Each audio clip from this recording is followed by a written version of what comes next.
Rencana Allah memang tidak akan ada yang tahu bagaimana nanti akan berjalan, dan tidak akan ada yang bisa menebak bagaimana nanti akan berakhir.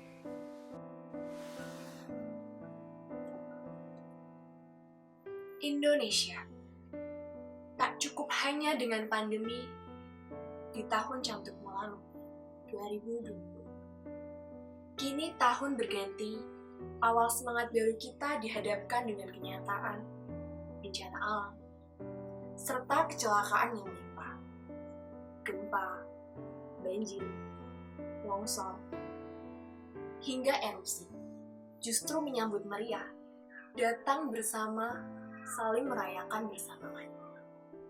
Kita semua tengah berduka, dari Sabang sampai Merauke.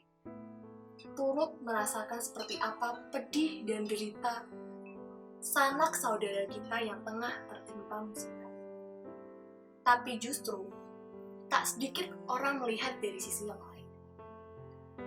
Mereka yang mengambil kesempatan mencari perhatian dengan menyebarkan berita kebohongan. Berita yang tidak bisa dipertanggungjawabkan. Lantas, apakah kita akan hanya berdiam saja? Tentunya tidak. Tidak dengan kita. Terus bergerak adalah salah satu jalannya.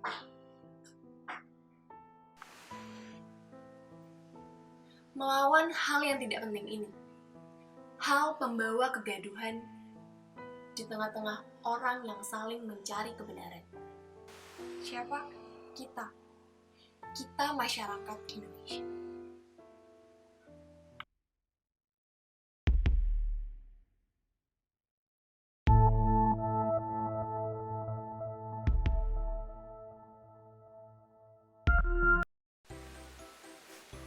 Halo sahabat Dims.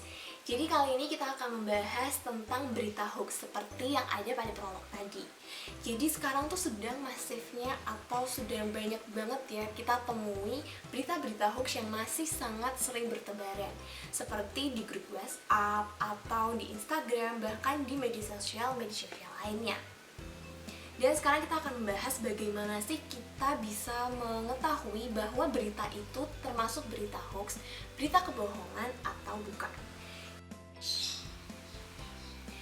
Nah, di sini ada 4 cara mengenali bahwa itu adalah berita hoax atau berita bohong.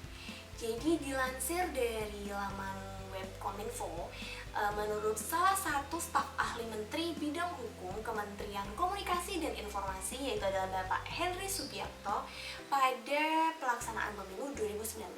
Jadi ada 4 ciri-ciri bagaimana kita mengenali bahwa suatu berita itu adalah berita bohong. Pertama yaitu adalah identitas penyebar info itu tidak jelas. Jadi ketika kita mendapatkan suatu berita atau misalnya forward dari WhatsApp atau ketika kita mendapatkan berita dari Instagram, ketika berita itu tidak jelas dari mana sumbernya, dari mana narasumbernya, kemudian juga siapa yang menuliskan, itu bisa jadi salah satu dari faktor bahwa berita yang kita baca atau berita yang nantinya akan kita sebar nih, itu adalah berita bohong. Kemudian yang kedua adalah tidak mengandung 5W1H. Jadi di mana kita ketahui 5W1H ini adalah salah satu komponen terpenting dalam suatu berita itu sendiri. Jadi ketika tidak ada when, who, why, where, dan how, itu bisa jadi salah satu faktor juga ya bahwa berita yang kita baca adalah berita bohong. Ketika kita baca berita kemudian tidak jelas nih siapa sih korbannya, kemudian apa sih yang sebenarnya dialami oleh korban dan bagaimana nanti kelanjutannya, dan hanya seperti melebih-lebihkan saja, seperti ya semisal sewaktu itu ada berita tentang jatuhnya pesawat Sriwijaya Air. Kemudian di situ hanya melebih-lebihkan bahwa keluarga korban merasa tidak adil oleh maskapai. Sedangkan itu belum tentu ada kebenaran, maksudnya. Dan di situ juga belum ada konfirmasi lebih lanjut. Nah, dari situ hanya berita yang menjelaskan bahwa keluarga korban merasa tidak adil.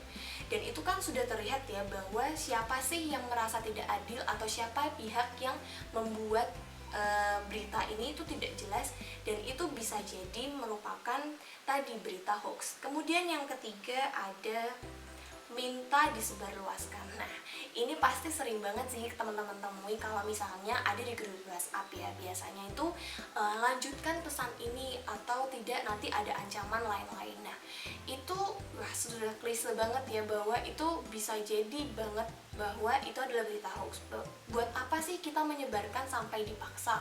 Jika memang itu sudah layak untuk disebar, sudah valid bahwa itu berita yang nyata, semestinya sudah muncul di berita di TV atau tidak perlu pemaksaan untuk menyebarkannya. Jadi tidak perlu ada suatu kekerasan untuk kita menyebarkan suatu berita. Nah, apabila ada, bisa jadi itu adalah oknum-oknum yang sengaja ingin membuat atau ingin memviralkan apa yang mereka telah buat atau karyanya mereka ya.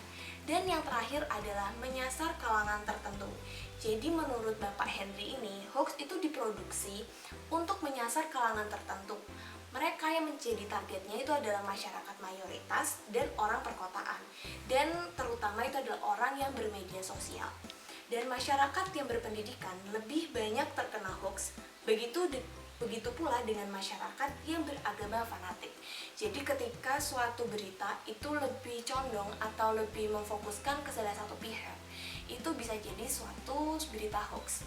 Dan bisa kalian harus memfilter ya apabila misalnya terjadi kejanggalan atau kalian rasa pun dalam suatu berita itu melebihkan satu pihak, jangan buru-buru atau jangan cepat-cepat kalian langsung forward ke teman-teman, ke grup-grup yang lainnya.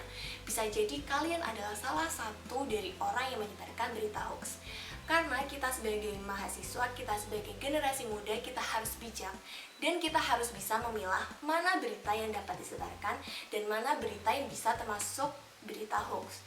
Mungkin memang suatu berita yang awalnya muncul ketika ada suatu peristiwa bisa jadi itu adalah berita yang benar, hanya saja dikemas secara tidak baik dan bisa menjadi berita hoax. Jadi kita harus meneliti dulu, melihat, dan bisa juga kita bisa mencari di Google untuk mencari tahu apakah berita yang kita dapatkan itu berita yang valid. Nah, itu tadi tentang ciri-ciri dari berita hoax. Jadi itu sekarang udah gak zaman lagi ya yang namanya mulutmu harimaumu. Tapi sekarang bisa jadi tuh jari-jari kalian nih yang jadi bumerang buat kalian.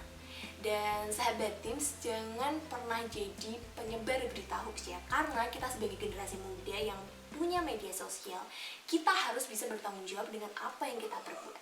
Jadi berbijaklah dalam media sosial. Stop penyebaran berita hoax.